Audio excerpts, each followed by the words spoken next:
ዓላማ ተግባር ነው፣ ማንነት ግን ባህሪ ነው። የሰው ህይወት ከማንነት ይጀምራል።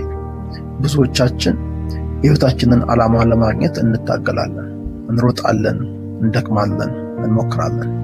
ነገር ግን ብዙ ጊዜ ችግሩ በውጭ አይደለም፣ በውስጥ ነው። ምክንያቱም ማንነታችንን በስተት ተረድተናል። ማንነት ትክክል ካልሆነ ዓላማ ግራ ይጋባል፣ መንገድ አይታይም፣ እርምጃም ይዘገያል። እኔ ማን ነኝ?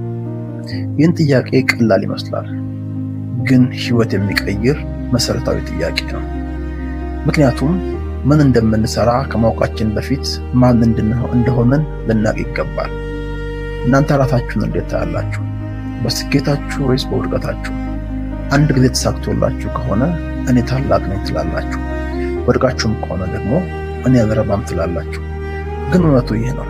ማንነታችን በስኬታችን አይወሰንም፣ በውድቀታችንም አይወሰንም። ማንነት በፈጣሪ ይወሰናል። የፈጠራችሁ እርሱ ነው። ዓላማችሁን ያውቃል። እውነቱ ይህ ነው። እናንተ የንጉሥ ልጆች ናችሁ። ይህ ምሳሌ አይደለም፣ መንፈሳዊ እውነት ነው። የንጉሥ ልጅ ማንነቱን አይጠይቅም፣ ራሱን ከሌሎች ጋር አያነጻጽርም። ማን እንደሆነ ያውቃል። ችግር ቢመጣ ማንነቱ አይቀየርም። እናንተም እንዲሁ ናችሁ። ነገር ግን ዓለም፣ ያለፈው ውድቀት ወይም ሰዎች በእናንተ ላይ ስም ሊለጥፉ ይሞክራሉ። አትረባም፣ አልተሳካልህም፣ ወዳቂ ነህ። እነዚህ ቃላት በተደጋጋሚ ሲነገሩ በልብ ውስጥ ይገባሉ። ከዚያም ማንነታችሁ እንደ እውነት ይቀበላቸዋል። ይህ ግን የማንነት ስርቆት ነው። እግዚአብሔር ያልሰጠንን ስም ማንም ሊሰጠን አይችልም። እንደ ጌዲዮን አስብ። እርሱ ራሱን እንደ ደካማ፣ ታናሽ፣ የማይበቃ አድርጎ አየ። ግን እግዚአብሔር ኃያል ሰው አለው። ለምን? ምክንያቱም እግዚአብሔር እኛን እንዳሁኑ አያይም፣ ምን እንደምንሆን ያያል እንጂ። ራሳችሁን በታናሽ መነጽር ማየት አቁሙ። አሁን በማንኛውም ተግዳሮት ውስጥ ብናልፍ ልንዘነጋው የማይገባ 5 አምላካዊ ማንነታችንን ምልክቶችን ነኝ። አንደኛ፣ ተቀባይነት አለን። ሰዎች ባይቀበሉንም በክርስቶስ ቀድመውን ተቀባይነት አግኝተናል። እኛ የተወደድን ነን። ሁለተኛ፣ የታጠቅን ነን። ለዓላማችን የሚያስፈልግ ጸጋ እና ኃይል ሁሉ በውስጣችን ተቀምጧል። ምንም የጎለን ነገር የለም። ሶስተኛ፣ የተሾምን ነን።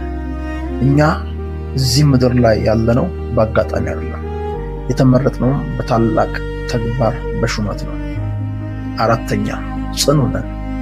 ዓለም ብትነዋወጥ እኛ ግን በማይናወጥ መንግስት ላይ ቆመናል። ማንነታችን የማይነካ ነው። አምስተኛ፣ እንደራሴ ነን። እኛ የሰማያዊ ንጉሥ ባለሙሉ ስልጣን ወኪል ነን።